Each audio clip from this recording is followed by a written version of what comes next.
Mobile मागे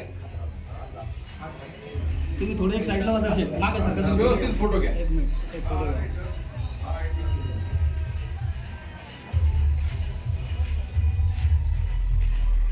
Shivaji Maharaj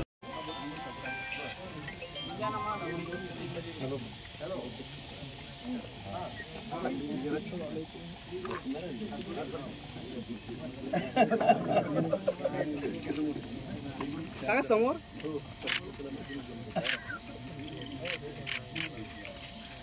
okay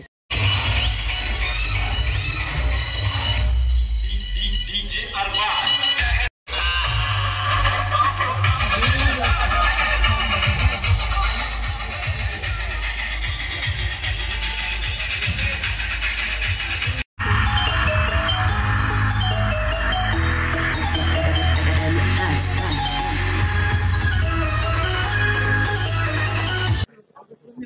Sindkhed Raja ही मातृभूमी आहे, माझी मातृभूमी आहे. याचं कारण या ठिकाणी राष्ट्रमाता जिजाऊ ज्यांनी आपल्या अखिल हिंदुस्थानला एक स्वप्न दिलं, त्यांचा हा जन्मस्थळ आहे आणि त्या माझी कायम प्रेरणादायी ठिकाण राहिलेलं आहे. त्यामुळं आणि हा विचार घेऊनच मी समाजकारण आणि राजकारण आतापर्यंत केलेलं आहे.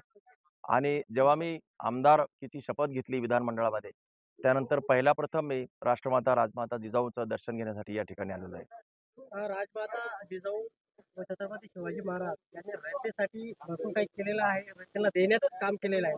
त्यांचा आदर्श घेऊन तुम्ही सुद्धा त्याच रयतेला कसं देण्याचं काम करणार, त्यांचे प्रश्न कसे सोडवणार? मी एक सांगतो की छत्रपती शिवाजी महाराज, महात्मा फुले, छत्रपती शाहू महाराज आणि बाबासाहेब आंबेडकर, अण्णाभाऊ साठे वगैरे या परिवर्तनवादी महापुरुषांच्या विचाराचीच मी आजपर्यंत पाठराखण करत आलेलो आहे आणि त्यांच्या विचारावर आधारितच मी माझी वाटचाल राहिलेली आहे.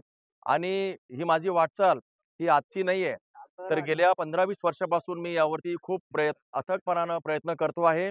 मी शासनात होतो त्यावेळेस सुद्धा मी सगळ्या सुट्ट्या या चळवळीमध्येच घालवल्या आहेत. परिवर्तनवादी चळवळीमध्ये माझा कायम वावर राहिलेला आहे आणि ही सगळी भूमिका माझी जी काही समाजात फिरणारी मंडळी त्यांना माहिती होती आणि यामुळेच माझ्याबद्दलची जी भूमिका आहे, माझी भूमिका सर्वदूर या लोकांनी जनतेमध्ये पसरवली, पोचवली आणि त्यामुळेच मला जो काही विजय मिळाला, यामध्ये या चळवळीमध्ये काम करणाऱ्या मंडळीचाच खूप मोठा मोलाचा सहभाग राहिलेला आहे. राहिला प्रश्न जे काही जनतेला काय द्यायचं आहे, मी चळवळी तयार झाला असल्यानं मी परिवर्तनवादी विचार सोबत घेऊन जनतेला काय पाहिजे, रयतेला काय पाहिजे याच्याबद्दलची माहिती मला पूर्ण आहे. मी सुद्धा या समाज घटकातून आलेलो आहे. त्यामुळं राज्य कुठलंही असलं, काही असलं तरी त्याचा मला फरक पडणार नाही. मी जनतेच्या आशा आणि आकांक्षा संपूर्णपणाने पूर्ण करील याबद्दल मला विश्वास आहे.